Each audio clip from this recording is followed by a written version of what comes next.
పరిశుద్ధుడైన తండ్రి నామానికి మహిమ ఘనత ప్రభావాలు కలుగును గాక. ఇదిగో వాక్యం అనే యొక్క ఛానల్ ద్వారా వాక్యం ఉంటున్న మీ అందరిని కూడా తండ్రి దీవించి ఆశీర్వదించును గాక. హల్లెలూయా. మరి యొక్క సమయంలో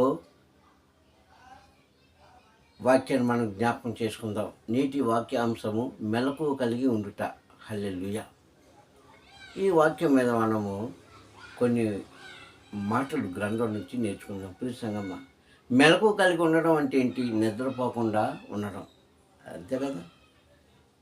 మెలకువ కలిగి ఉండడం అంటే ఏంటి? నిద్రపోకుండా ఉండడమే. అది లోకానుసారమైన మాట మనందరికీ తెలుసు. మరి బైబిల్ గ్రంథంలో మెలకువ కలిగి ఉండండి అని క్రీస్తు చెప్పిన మాటకు అర్థం ఏమిటి?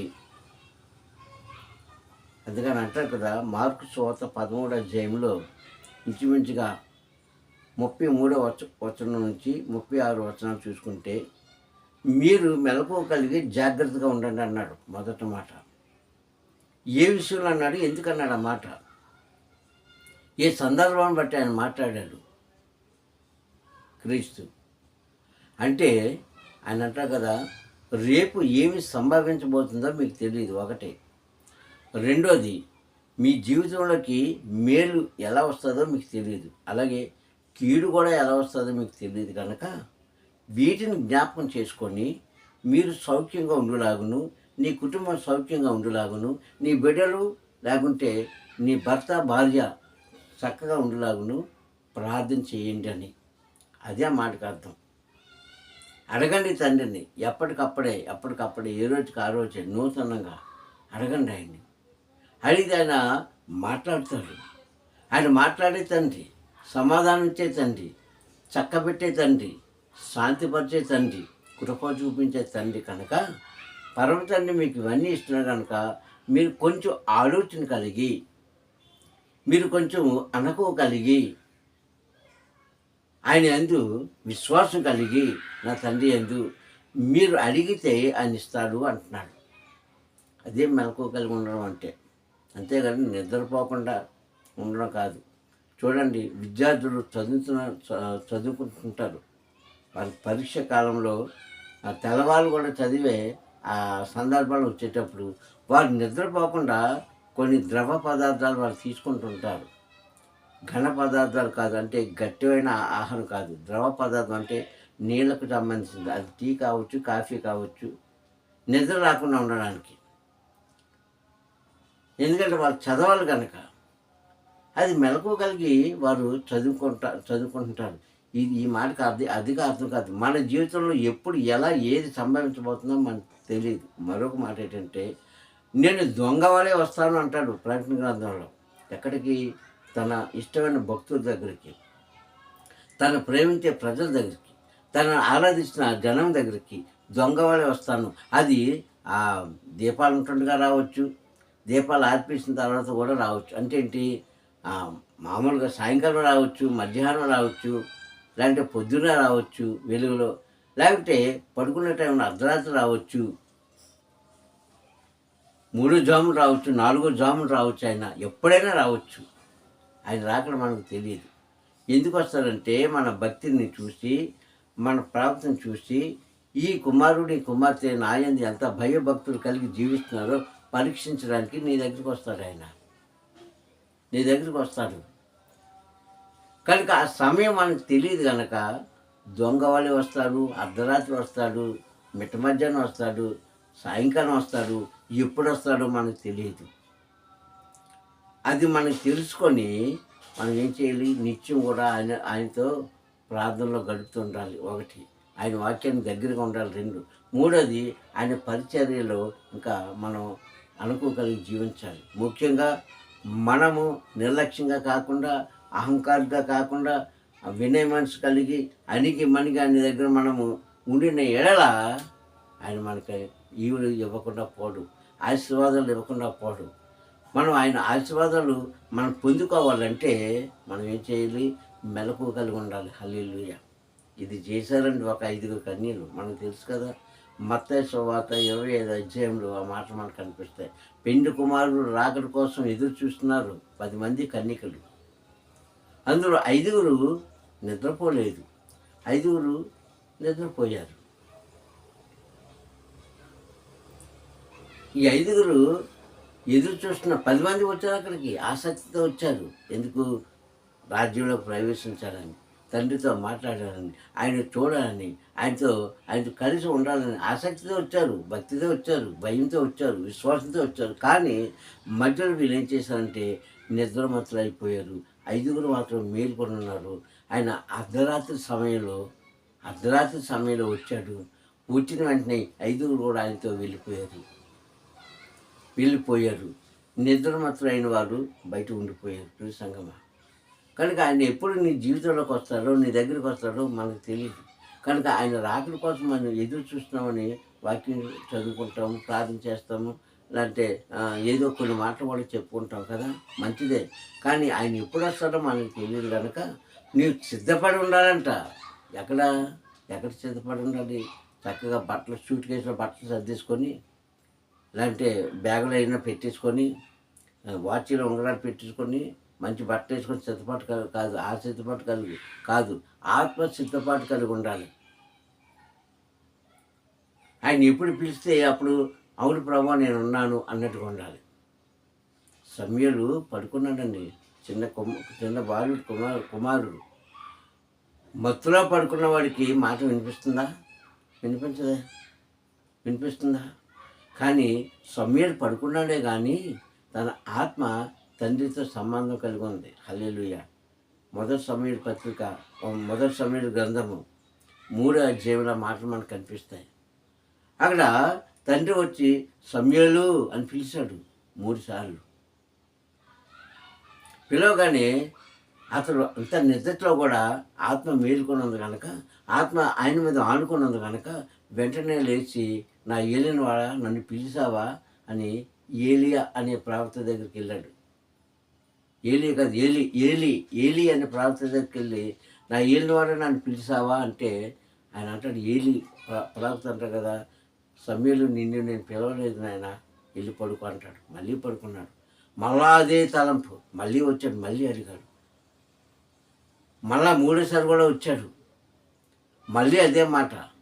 అప్పుడు ఏలికి అర్థమయ్యి, నాయన పిలిచింది నేను కాదు పరమతండ్రి నేను పిలుస్తున్నాను కనుక ఈసారి నేను పిలిచినప్పుడు ప్రభువా నేను వింటున్నాను, నువ్వు చెప్పాను అంతే, నువ్వు మెలకోగలిగి నా దగ్గరికి వచ్చాకన్నాడు. 3సారి కూడా వచ్చాడు. 3సారి అయిపోయింది. అప్పుడు మళ్ళీ వచ్చాడు. మళ్ళీ పిలిచినప్పుడు అప్పుడు అంటాడు సమూయేలు, ప్రభువా నేను వింటున్నాను, నీ దాసునాన్ని నేను వింటున్నాను, నువ్వు చెప్పాడు. కనుక మనం ఏ విషయంలోనైనా సరే మనం మెలకువగలిగి ఉండాలండి. ఈ సంగమా, క్రైస్తవ జీవితం ఎలా ఉండాలో తెలుసా? నిద్రలో లేపి అక్కడ నువ్వు ప్రార్థన చేయాలంటే వెళ్ళి ప్రార్థన చేసేస్తావు. నిద్రలో లేపి ఇదిగో ఫలానా వాక్యం ఏంటి అని అడిగితే సమాధానం చెప్పినట్టుగా ఉండాలి. అంటే నీ ఆత్మ ఎలా ఉండాలి? శరీరం అలసిపోయినా ఆత్మ మెలకువగలిగి ఉండాలి, వాక్యంలో మెలకువగలిగి ఉండాలి, ఆయన ఆత్మలో మెలకువగలిగి ఉండాలి, ఆసక్తిలో మెలకువగలిగి ఉండాలి నీ ఆత్మ. అప్పుడు నువ్వు సమాధానం చెప్పగలుగుతావు. పురి సంగమా, అప్పుడు నువ్వు సమాధానం చెప్పగలుగుతావండి. వాక్యం నీలో ఉంటే, పరిశుద్ధాత్మ నీతోనే ఉంటే ఖచ్చితంగా నువ్వు ఆయనను సంపాదించుకుంటే ఖచ్చితంగా నీవు అలాగే ఉంటావు, స్త్రీలైనా పురుషులైనా సరే. అందుకే ఇక్కడ అంటున్నాడు, మెస్సిగా అంటున్నారు, మీరు మెలకువగలిగి ప్రార్థన చేయండి. నా తండ్రి మీ దగ్గరికి ఎప్పుడు వస్తాడో, ఏది అడుగుతాడో మీకు తెలియదు కనుక మీరు సిద్ధపాటు కలిగి ఉన్నానంటే, ఆ ప్రభువుని సిద్ధంగా ఉన్నాను, సూట్ కేసు పట్టుకున్నాను కాదు, బట్టలు పట్టుకొని సిద్ధంగా ఉన్నాను కాదు. ఇగో నేను ఒళ్ళంతా ఆ తలాల స్నానం చేసి మంచి బట్టలు కట్టుకొని ఆ ఉంగరాలు పెట్టుకొని గొలుసులు వేసుకొని ఉన్నాను. ఈ సిద్ధపాటు కాదు, ఇది లోకానికి కావాల్సింది. ఫలం తండ్రి నేను ప్రశ్నిస్తున్న ప్రశ్నకు సమాధానం ఉండాలి నీ దగ్గర. అది సిద్ధపాటు అంటే, అదండి సిద్ధపాటు అంటే. ప్రియ సంగమా, అదే చెప్తున్నారు, నేను ఇంతకాలంగా మీకు బోధిస్తాను కదా, కనుక నా తండ్రి వచ్చి మిమ్మల్ని అడిగినప్పుడు మీరు ఏ సమాధానం చెప్తారు, ఆ సమాధానం మీరు కలిగి ఉండాలి. అంటే మీ ఆత్మ ఎప్పుడు కూడా మేలుకొనే ఉండాలి. ఎక్కడ తండ్రి పరిధిలో, తండ్రి సన్నిధిలో, తండ్రి దగ్గర మేలుకొని ఉండగలిగితే ప్రియ సంగమా, తండ్రి మనల్ని బహుగా ఆశీర్వదిస్తాడు. అది చెప్తున్నాను మార్కు సువార్త 13వ అధ్యాయంలో. నాటి శిష్యులకు, నాటి అక్కడున్న ప్రజలకు, యూదులకు, సుంకరులకు, పరిచారికులకు, శాస్త్రులకు చెప్పిన మాట అది. ఏ వ్యక్తి అయినా సరే మెలకువ కలిగి ఉండాలి. ఆయన ఎప్పుడు దొంగ వలె వస్తాడో, మళ్ళీ ఇంకో మాట ఏమంటాడంటే, ఆయన వచ్చేది నాకు తెలియదు అంటాడంతే. తన కుమారుడైన మెస్సీగా చెప్పే మాట, నా తండ్రి రాకడ నాకు తెలియదు, ఇప్పుడు మీకు తెలియదు, ఎప్పుడు వస్తాడో ఆయన ఇష్టం. కనుక నేను ఎలాగైతే సిద్ధపాటు కలిగి ఉన్నానో మీరు కూడా సిద్ధపాటు కలిగి ఉండండి. వాక్యంలో, ప్రార్థనలో, అన్ని విషయాల్లో, దైవ కార్యాల్లో సిద్ధపాటు కలిగి ఉండమని చెప్పిన మాటే మెలకు కలిగి ఉండు అన్న మాటకు అర్థం. నేను మరలా చెప్తాను, నిజంగా తండ్రి మీద అనుకున్న వాళ్ళైతే నిద్రతో లేపి పలానా చోట వాక్యం చెప్పాలి, పలానా చోట ప్రార్థన చేయాలంటే నువ్వు సిద్ధపాటు కలిగి వెళ్ళిపోవాలి. అప్పటికప్పుడు ఉండండి, నేను బైబిల్ చదువుకుంటే గంట సేపు బైబిల్ చదివితే కానీ, రిఫరెన్స్ అనేది తీస్తే కానీ నేను రాను అని అనకూడదు. అంటే వాక్యం నీ లోపల ఉండాలి, అలాగా స్టోర్ చేసుకొని ఉండాలి, దాన్ని స్టోరేజ్ చేసుకోవాలి, లోపల నింపుకొని ఉండాలి దాన్ని. అలా నింపుకోలేని వాడు నువ్వు క్రైస్తవురాడివి కాదు, క్రైస్తవుడు కాదు, సేవకుడివి కాదు, సేవకురాడివి అసలే కాదు. నేను ఖచ్చితంగా చెప్తానండి. ఎందుకంటే అనుభవం నేను అనుభవించాను కనుక, ఆ అనుభూతిని అనుభవించాను కనుక. పగలంతా నేను ఎక్కడికో వెళ్ళి ఏదో పని చేసుకుని వచ్చేవాడిని. అప్పుడే ఒక 10 నిమిషాల ముందు ఒక వ్యక్తి నాకు ఫోన్ చేసి, అయ్యా పాస్టర్ గారు పలానా దగ్గర ప్రార్థన ఉంది, మీరు రావాలి, సమయం లేదు, ఒక 5 నిమిషాలు మీరు అక్కడ ఉండాలి అని చెప్పే సందర్భాలు నా యొక్క సువార్త జీవితంలో చాలా విన్నాను. అప్పుడు నేను అనేవాడిని, అయ్యా నేను ఇప్పుడే కదా వచ్చాను బయటికి వెళ్ళి, సందర్భం మీరు చెప్పారు, దానికి నేను వాక్యం చూసుకోవాలి కదంటే, లేదయ్యా అయ్యగారు సమయం లేదండి. అప్పుడు ఏం చేస్తావు? వాక్యం నీలో స్టోరేజ్ చేసుకొని ఉంచుకోవాలి. వెళ్ళేవాడిని. అది నేను కాదు మాట్లాడేది, మత్తయి సువార్త 10వ అధ్యాయం 20వ వచనంలో రాయబడినట్టుగా మీరు కాదు మాట్లాడేది, మీ తండ్రి. అక్కడికి వెళ్ళి ప్రార్థన చేసేవాడిని. తండ్రి అక్కడ సందర్భం ఏంటో సందర్భం బట్టి వాక్యం దగ్గర నాకు ఇచ్చింది. ఈ సంఘం ఎందుకు చెప్తున్నానంటే, ఆయన నీలో ఆయన ఉంచుకోవాలి, దాచుకోవాలి, పొదుపు చేసుకోవాలి. అదే మెలకువగలిగి ఉండడం. ఈ ధన్యత మీ అందరూ కూడా పొందుకోవాలని ప్రేమపూర్వకంగా, హృదయపూర్వకంగా నేను కోరుకుంటున్నాను. ఇది నా ఒక్కటి సొత్తే కాదు, అందరిది. నేను మళ్ళీ చెప్తున్నాను, వాక్యం ఎవరి సొత్తు కూడా కాదు, ఎవరి సొంతం కాదు, ఎవరి ఇంట్లోంచి తెచ్చిన ధనం ధాన్యాలు కాదు. పరలోకం నుంచి ఇచ్చిన ఆహారం అది మనకి, జీవ ఆహారం. ఈ జీవ ఆహారాన్ని అందరం పంచుకుందాం, అందరం తిందాం, అందరికీ పెడదాం. ఇది మెలకువ కలిగి ఉండడానికి గల కారణాలు. ఇలా నువ్వు చేయగలుగుతున్నావు ఈరోజు ఓ క్రైస్తవుడా, చేయగలిగితే నువ్వు స్త్రీవైన పురుషుడు అయిన ధన్యుడివే, ధన్యురాలివే తండ్రి దృష్టిలో. ఇది కలిగి ఉండాలండి క్రైస్తత్వం అంటే. అలాంటి సందర్భాలు నా జీవితంలో ఎన్నో వెళ్ళిపోయాయి, ఎన్నో నేను చూశాను, రుచి చూశాను. నువ్వు వెళ్ళే కొలది తండ్రి నేను హెచ్చేస్తాను కానీ దింపడండి.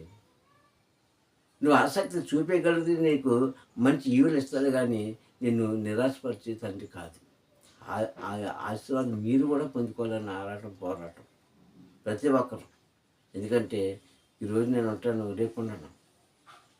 ఏ మనిషి అయినా సరే ఈరోజు భూమి మీద, మరుసటి రోజు భూమి లోపల. ఎవరికి ఈ లోకం శాశ్వతం కాదు. అలాగే మనం చేసేది ఏది కూడా ఈ లోకంలో నిలబడదు. దాన్ని నిలిచేది ఒకటే, తండ్రి యొక్క వాక్యము. అందుకే ఆకాశం భూమి గతించిన నీ మాటలు, నీ వాక్యం గతించమంటాడు మత్తయి సువార్త 5వ అధ్యాయంలో 18వ వచనంలో. కావున ప్రతి సంగమా మనం ఎప్పటికప్పుడే మెలకువ కలిగి తండ్రి యొక్క వాక్యంలో మనం నిర్దక్షులై ఉండగలిగితే, మనం ఉండగలిగితే, నువ్వు ఎక్కడికి వెళ్ళినా సరే జయమే. హల్లెలూయా. నువ్వు ఎక్కడ మాట్లాడిన సరే జయమే. ఎంతమంది ఉన్నా సరే నువ్వు భయపడప్పుడు సంగమా, మాట్లాడడానికి. ఎందుకంటే ఆయన నీలో ఉన్నాడు, నీవు ఆయనతో ఉన్నావు. ఇదే మనకు కలిగి ఉండడం సంగమా. జ్ఞాపకం చేసుకోండి, స్త్రీలు కానీ పురుషులు కానీ. ఇది అందరికీ ఇచ్చాడండి, సేవకులకే కాదు, సువార్తికులకే కాదు, విశ్వాసులకే కాదు, తన బిడ్డలైన మా అందరికీ కూడా ఈ ఆస్తి పంచాడు. ఈ ఆశీర్వాదం పంచాడు, ఈ దీవెన పంచాడు. అలా మనం ఉండగలిగితే ధన్యులను పిలుస్తానమ్మా. అలాంటి ఆశీర్వాదం పొందుకోవాలని నేను ఈ మాటలు మీ ముందు పెడుతున్నాను. ఆయన అంటాడు, మెస్సీ గారు అంటాడు, ఆయన రాక నా తండ్రి యొక్క రాకని నాకు తెలియదు, ఇప్పుడు మీకు తెలియదు కనుక జాగ్రత్తగా మెలకువలు కానీ ప్రార్థించండి అని చెప్పిన మాట ఈరోజు మనల్ని బలపరచాలి, స్థిరపరుస్తుంది. ఖచ్చితంగా మనకి ఆయన ఆశీర్వాదాలు ఇస్తారని నమ్ముతున్నాను. ప్రార్థించుకుందాం. దయగలనైనా కృపగల తండ్రి నీకు స్తోత్రములు. ఈ ఉదయకాల సమయంలో నీ వాక్కుదానం అందరితో మాట్లాడేందుకు స్తోత్రం. నిజమైన క్రైస్తవ జీవితం ఎప్పటికప్పుడు తండ్రి మెలకు కలిగి, అయ్యా రేపు ఏమి సంభవించబోతుందో తెలియదు కనుక రేపటి కూర్చొని సమాచారం గురించి నన్ను ఇప్పుడే నాన్న నీ దగ్గర మోకరించి ప్రార్థించేయమన్నా తండ్రి అట్టి ధన్యత మాకు దయచేసినందుకు స్తోత్రములు. నీ వాక్యాన్ని తండ్రి నాన్న మేమందరం కూడా తండ్రి ఆహారంగా పుచ్చుకుంటుండగా, పానంగా పుచ్చుకుంటుండగా తండ్రి మీరు మాలో ఉండి తండ్రి నాన్న మాలో మీరుండి తండ్రి నడిపించి వాక్యం బిడ్డలందరికీ కూడా తండ్రి చేసే మంచి ఈవులు దయచేసి ప్రతి ఒక్కరు కూడా వెలిగించబడే జ్యోతుల వల్లే ఉండాలి తప్ప తండ్రి ఆరిపోయిన జ్యోతుల వల్లే కాకూడదని కోరుకుంటూ నన్ను అట్టి రీతిగా మమ్మల్ని ఉంచుతామని, మమ్మల్ని నడిపిస్తామని నమ్ముతూ మా ప్రభు క్రీస్తు నామములో ప్రార్థన అడిగి పొందుకుంటున్నాం పరమ తండ్రి. హల్లెలూయా, హల్లెలూయా, హల్లెలూయా. మీ అందరికీ కూడా పరమ తండ్రి నామములో సౌలమండి మీ అందరికీ కూడా తండ్రి దీవించి ఆశీర్వదించుగాక. ఆమేన్. మరి అలాగే మా ఛానల్ సబ్స్క్రైబ్ చేసుకో, లైక్ చేసి షేర్ చేయండి. తండ్రి మీకు అనేకమైన ఈవులు దయచేయను గాక. ఆమేన్. హల్లెలూయా. అందరికీ వందనాలు.